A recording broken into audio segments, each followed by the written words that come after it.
Hello birdies, here we're going to be looking at this very nice brand new GE 250 watt probe start metal halide bulb. So I know I made a similar video of this kind of bulb in September of 2019, which was over 3 years ago. But however, the bulb that I used was way older than the one that I am going to be making right now. The other one, I believe, was probably made in the mid-1980s or 1990s and stuff. This one here is a newer model. So, there you go with that.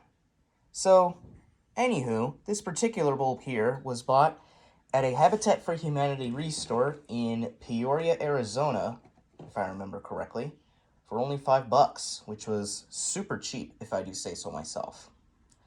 So without further ado, let's go ahead and take a look at the specifications and information on the lamp etch about this lamp. But before we do that, here's the box. Yeah, as you can see, it is in a cardboard box, and of course, there's the price tag. Habitat Restore in Peoria, GE 175 watt for $4.99, but I like to round up to the nearest whole number, which is 5. So these are the suggestions for this lamp.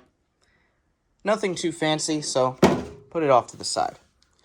So let's look at the lamp etch now. I'm going to point it into some light source so we can get a better look. Of course, our GE logo's on top. And then, of course, we have our type of lamp, multi-vapor, R250. The R tells me that this lamp will still operate even if the outer shell is broken. And, of course, we have our information about the lamp. NVR 250, multi-vapor, of course, 250 our wattage, and then, of course, our operating position, which is universal, meaning that you can operate this lamp in any angle, 360 degrees. I don't know what the LTP means, but if anybody knows, please don't hesitate to put it in the comments. And then, of course, we have our ANSI code, M58. That's our ballast. The E means that this lamp is recommended for enclosed fixtures only, like a wall pack or a floodlight. And of course, this is where it was made in China, and that 4-digit code is our manufacturing date, manufactured in December of 2022. So yes, GE is still making HID lamps, even to this day. They may look a little bit different, but it still does its purpose. So, yep, this is the newer model of the GE 250 watt metal halide lamp. Older models tend to, I think, last more longer than the newer models, but don't know for sure though, because I haven't really gotten the chance to experience anything with, newer GE metal halide bulbs. The arc tube, of course, looks different as compared to the other. So, yeah. And of course, on the other side, we have our warning symbols. Of course, this lamp contains mercury. And then, of course, we have our mercury symbol, of course. And then, of course, this lamp is not recyclable.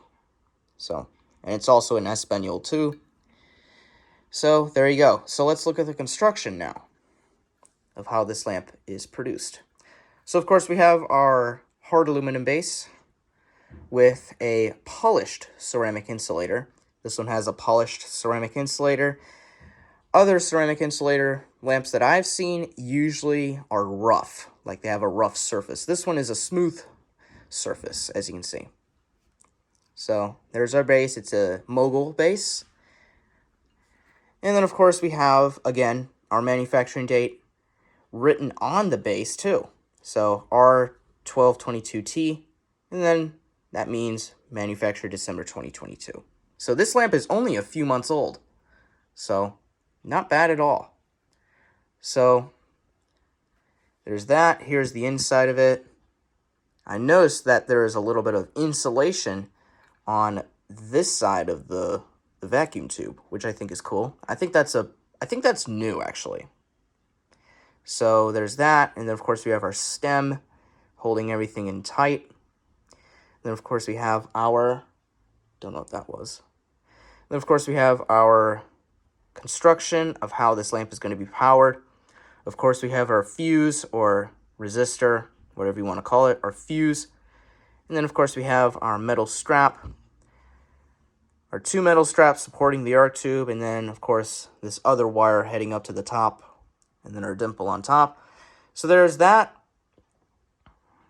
So, yeah, and this metal strap here actually heats up and moves over to the right to short out the fuse so that it doesn't, operate while it cools down. So, sorry about that. That was actually a fly. Don't worry about it. Here's the arc tube, of course, made of quartz. And this bulb hasn't ever been used. So, anywho, I'm going to tell you some specs, and then we'll give it a test. So this lamp produces, according to the box, it produces 20,800 lumens, and it has an average life of 10,000 hours if burned vertically, like this, or like this.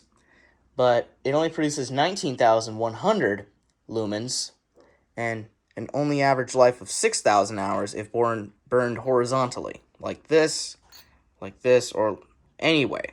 So, there you go. And clear finish, ED28 bulb shape, and that's just about it. And, yeah, alright, enough of me talking.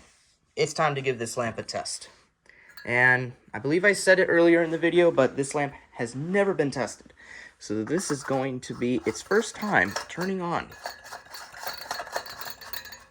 So there it is in the fixture. And yes, you can see my Sylvania 400 watt metal halide bulb that I made a video of a couple days ago. Alright, let's set it down right here so you can get a nice view of the whole lamp itself and the arc tube. And since this bulb is brand new, it may have a delay turning on because since, of course, probe start metal halide bulbs tend to delay when they turn on. So, enough of me talking. It's time to turn this lamp on and see how it goes. Here goes nothing.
And yes, there's a fly because insects are attracted to ultraviolet light, and since Mercury puts off UV light, that's why the fly is so close.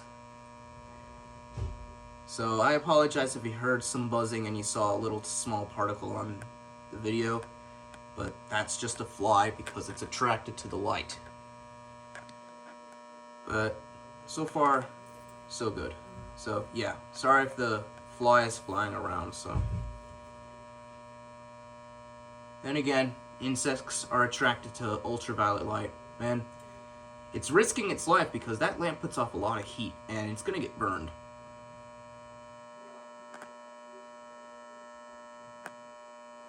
So I believe the lamp is at full brightness now, and look at that, very bright. And it's casting a shadow of the 400 watt metal halide bulb.